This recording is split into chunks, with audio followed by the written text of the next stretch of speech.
اور بڑا ہی اس کو تجسس ہوا کہ آخر مریم اور کامران کے درمیان چل کیا رہا ہے۔ اس نے فوری طور پہ تو کوئی صاف سیدھے الفاظ میں کھلا الزام نہیں لگایا،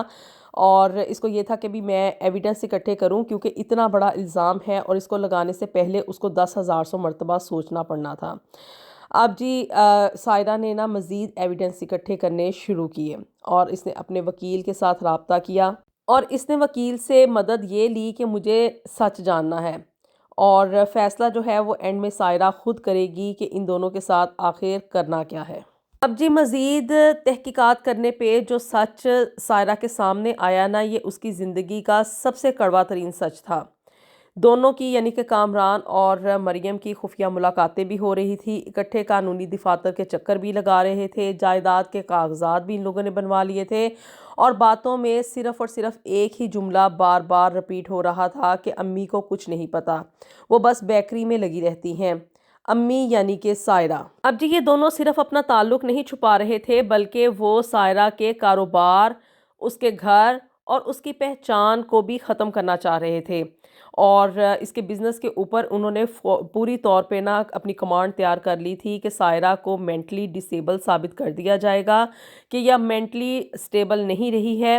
اور اس کی یہ جو فرنچائز ہے، اس کی یہ جو بیکری ہے، اس کے اوپر اب قانونی طور پہ حق کامران اور مریم کا ہوگا۔ سائرہ نے جس بزنس کو ایک چین بنا کر کئی ایک سال لگا کر اپنے دن رات کی محنت کر کر اس کو کھڑا کیا تھا نا، اس کو ایک ہی لمحے میں ختم کرنے کی پلاننگ ہو رہی تھی۔ اب جی سائرہ یہ سب کچھ جان کر نا اس کو کوئی حیرانگی نہیں ہوئی، نہ وہ روئی، اور ایک ہی دفعہ میں جو اس کے آنسو تھے نا وہ شاید ختم ہو چکے تھے جس دن اس کو یہ رسید ملی تھی۔ اب جی اس نے وکیل سے بات کی کہ اب اس چیز کو یہاں پہ UK میں رہتے ہوئے کس طرح سے سیکیور کیا جائے کہ اس کا بزنس جو ہے وہ اسی کے پاس رہے، اور ہر ایک چیز جو ہے نا اس نے خیر ثبوت وغیرہ جو بھی اکٹھے کیے تھے، ہر تاریخ، ہر ای میل، ہر میسیج، ہر وقت، ہر چیز جو بھی اس کے ہاتھ لگا تھا نا وہ اس نے ایک فائل میں اکٹھا کر لیا، اور آخر کار وہ دن آ گیا۔ اتوار کا دن تھا، اور جی سائرہ نے گھر میں نا سب کو اکٹھا کر لیا تھا، علی کو بھی اس نے بلا لیا تھا، اور اس کے بعد اس نے نا خاموشی سے یہ جو فائل بنائی تھی نا جس میں کہ تمام ایویڈنس تھے، ہر ایک چیز کا ثبوت تھا، وہ اس نے کامران کے سامنے رکھ دی، اور اس نے کامران سے بڑے ہی آرام سے یہ کہا کہ کیا تم یہ سچ بتانا چاہو گے یا کہ میں سب کو یہ سچ بتاؤں؟ کمرے میں ایک عجیب سی خاموشی چھا گئی، مریم کا رنگ اڑ گیا، کامران کے منہ سے آواز نہیں نکل رہی تھی۔ خیر جی اب علی ہی رہ گیا تھا جس کو کہ سچائی کا پتہ چلنا تھا۔ اس نے جب وہ فائل کھولی، اس میں وہ کاغذات دیکھے، تو اس نے اپنے باپ سے صرف یہی کہا کہ ابو بس۔ اس دن نہ تو کوئی چیخو پکار ہوئی، نہ کوئی رونا دھونا ہوا، نہ کوئی تماشا ہوا، صرف اور صرف سچ جو تھا وہ سب کے سامنے آ گیا تھا،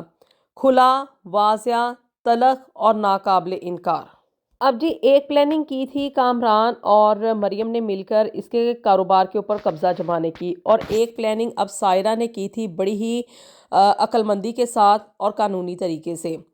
اور سائرہ نے یہ بات پہلے ہی جو تھا نا وہ ثابت کر دی تھی کہ وہ کورٹ میں کہ اس کا شوہر کامران جو ہے وہ اس کو چیٹ کر رہا ہے اور ناجائز طریقے سے اس کے کاروبار کے اوپر قبضہ جمانے کی کوشش کر رہا ہے، اس لیے سائرہ اور کامران کی طلاق بالکل قانونی طریقے سے ہوئی تھی، اور یہ کاروبار جو تھا وہ وکیل نے بڑی ہی سیفلی سائرہ کے نام پہ ہی رہنے دیا، اور اسے مزید آگے جیسے کہ یہاں پہ UK کا قانون ہے کہ 50-50% بعد میں شیئرز جو ہے نا وہ ڈیوائیڈ ہو جاتے ہیں، تو ایسا کچھ نہ ہو سکا کیونکہ کامران جو تھا وہ سائرہ کو دھوکہ دے رہا تھا، اور جی علی نے اپنی ماں کا ساتھ نبھایا، اور یہ علی نے پھر اپنی ماں کے کاروبار میں اس کو مزید یہ آگے لے کر چلا، اور جی اب ان کی طلاق ہوئے ہوئے نا کافی سال بیت چکے ہیں، اور سائرہ کی بیکری جو ہے وہ اب پہلے سے زیادہ چل رہی ہے، لوگ اس کی فرنچائز ڈھیر و ڈھیر لے رہے ہیں، اور یہ صبح فجر کی نماز کے بعد ہی نا اپنا یہ جو بیکری کا کام ہے نا وہ شروع کر دیتی ہے۔ سائرہ کا بیٹا علی تمام جو بھی فرنچائز کے حساب کتاب ہیں، جتنی بھی اکاؤنٹنگ ہے، ان کو سنبھالتا ہے، اور لوگ اکثر تعریف کرتے ہیں کہ سائرہ آپ نے بڑی ہی ہمت دکھائی ہے اور اپنے شوہر کو پورا اچھے طریقے سے سبق بھی سکھایا ہے، لیکن آگے سے نا سائرہ مسکرا کر صرف ایک ہی جملہ کہتی ہے کہ یہ اس نے ہمت نہیں دکھائی تھی بلکہ اپنی ذات کو بچانے کے لیے ایک آخری کوشش کی تھی، نہیں تو اس کے شوہر نے اس کے وجود کو نوچ نوچ کے کھا جانا تھا، اس کے نام کو بھی ختم کر دینا تھا اور سائرہ کو مینٹلی ڈسیبل ثابت کر کے اسے کیئر ہوم میں یا اولڈ ایج ہوم کی طرف شفٹ کر دیا جانا تھا۔ اب جب قبر ایک اور مردے دو ہوں تو اس میں بقا کی جنگ کے لیے پھر انسان کو اپنی زندگی میں آگے بڑھنا ہی پڑتا ہے، اس کو اپنی بقا کی لڑائی لڑنی ہی پڑتی ہے۔ سائرہ دوسروں کو صرف اب ایک ہی نصیحت کرتی ہے کہ خاموش عورت کو کبھی بھی کمزور مت سمجھیں، بلکہ وہ اپنی تیاری کر رہی ہوتی ہے کہ جب اس کے پاس پورا ورک آؤٹ ہوگا وہ تبھی بولے گی۔ کیا آپ کے خیال میں سائرہ نے بالکل صحیح وقت پر صحیح فیصلہ لیا یا کہ اس کو اپنے شوہر کی غلطیوں کے اوپر روپوشی کرنی چاہیے تھی اور اپنے فیملی کو لے کر آگے بڑھنا چاہیے تھا؟ اپنی رائے سے ہمیں ضرور آگاہ کیجیے گا۔ اللہ تعالیٰ ہم سب کے لیے دنیا اور آخرت میں ڈھیر آسانیاں پیدا فرمائے۔ ملیں گے آپ سے نیکسٹ ویڈیو میں with something new and something very interesting. Until then, Allah Hafiz.